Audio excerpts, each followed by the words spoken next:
Why do you like watching other people do things that you can do? This is a question that I really started thinking about after watching the What It Is video on Parasocial agency. And I was discussing it with a friend, and I realized that not only do people like watching these big productions happen, you like to watch a YouTube channel where somebody builds the world's tallest beer bong, or you like to watch a video where somebody builds a pool in a day, all that kind of stuff. But, a lot of the really popular stuff that I see online, that it's people doing something, is very simple stuff. People love unboxings. They love reviews. They like to see products that they themselves own or are interested in owning being used and being opened and toyed with and such. Why? Why do you want to see what you already have being used? I think that the answer can be found in the work of Andy Warhol. I think Andy Warhol had a fantastic understanding of the consumer mindset. He spent, a decade working on just advertisements. He would draw the products. He knew what people wanted. And then, in his own art, the Brillo boxes, he was looking at soap. Soap that probably every house in America had. But he made it art. Why would you care about something that you already own?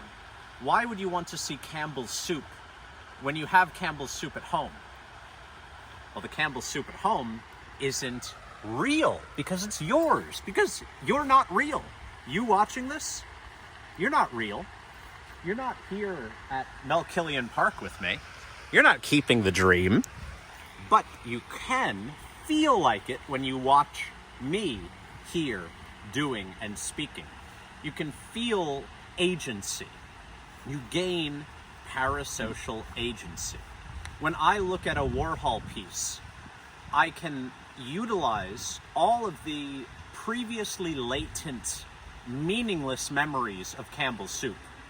And it makes sense. It's like, oh, this is what it means. This is what we're doing. We are in a world of objects that are given meaning through art, through discourse.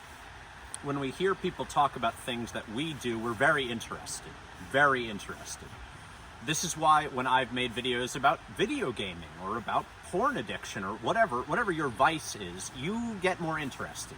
When I talk about memes, sometimes they're interesting if they're funny to you, sometimes they're not. But when I talk about stuff you do, when I talk about your life, you get interested. We're very interested in ourselves. The problem is that the lives that we live today are deeply detached from meaning.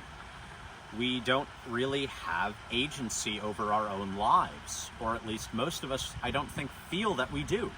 And so we want desperately for people to explain to us, what am I doing? Why am I doing this? It brings to mind, post-Warhol, TV, television. When we look at television shows for children that are advertising toys, this became a huge thing. You'd buy the toy, and I guarantee you every kid who buys those toys, they're not just playing with the toys of their own imagination. He-Man cannot become Conan the Barbarian, cannot become Tarzan. He's He-Man, and there's a right way to play with him. There's a right way to do it. Autobots and Decepticons can't be on the same team against Godzilla. You have presets from the media that you consume directing your flows of desire. This is a drastic difference from the toys of the past, which were entirely up to the child to give meaning, to give narrative to. You buy a toy gun, you could shoot anybody. But when you buy Megatron, he's a toy gun, but he's not just a toy gun. He has a story, he has a narrative that you buy into. And I find that this problem has given us video games. We love a story made for us to live in. We want our desires directed and commanded. And This is why you're a cuck. This is why you've been cucked from your own life. Because you don't have a strength in your desire. You don't have agency over your own life to say, I want this. I do this because I like it. You are reliant on the internet, on other people to tell you, well, that's good to desire. That makes you a man. That makes you a real man. But if you do this, you're soy, you're a cuck, you're cringe. Or if you do this, you're a Nazi. If you do this, you're a commie. You're right, you're left. You want to be told what you are. Because in the Freudian sense, you are hysterical. You want me, you want anybody with a voice to tell you who you are. That the things that you do make up who you are. Because as a culture, we have become alienated from ourselves. And the internet has only exacerbated this to such a severe degree that even our most basic primordial drives of sex and death have been overtaken. We no longer, I think generationally, especially Gen Z, we don't know what we desire. Most of us don't actually desire anything naturally. You know, how many children would have had the sexual experiences that they did without pornography? How many people have sex that is not directed by pornography? Or the girls that you're into. If you didn't watch TV, who would you be into? What type of girl or boy would you be into if you didn't have directives? If you weren't told Harry Styles is hot, or Emma Watson is hot, who would you be into? What are your natural desires? I think it's very likely that you are distanced from your own physical reality.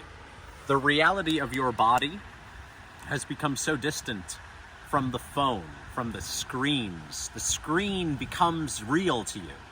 That's the real thing, because everybody's doing it. That's all human culture condensed into my little screen. I could be bound in a nutshell and count myself a king of infinite space, were it not for bad dreams. And I don't think you're dreaming well. I don't think your dreams are real to you. This is why you live on in this consumer mindset. You don't want to create because you are afraid. You are afraid of your body and afraid of your desires. I talked recently on TikTok about something about the balloon, about balloon fetishism. And in Wilhelm Reich's philosophy, he views the neurotic organism as like a balloon, like a bladder. And when it's repressed, when it's full up of desires, which you are, you all have immense amounts of desire that doesn't get acted out because you're watching videos that do it for you. You're experiencing desire parasocially through what you watch. You get so tight, and you're afraid if you actually do something, you're going to explode. The second that you are able to release that energy, it's gone. The dream is gone and it's realized. And in a lot of ways, this is a very, very pleasurable experience. You're able to go on desiring and desiring and desiring and floating away in the dream without ever needing to take responsibility and actualize your desire, because we've been given a plethora. Every desire that you have, others have, and are actualizing for you. That's an industry. That's not just porn. It's television and movies and sometimes books and YouTube and TikTok and everything that you want somebody's doing for you. Everything you think, do, and say is in the pill you took today. But we're not in 25-25 yet. And you still have the chance to actualize your desires. And memes reveal that these desires are strange and multiplicitous and infinite. But I suggest that you look truthfully into your desires and recognize that not only do memes matter, but your desires matter and can be made matter.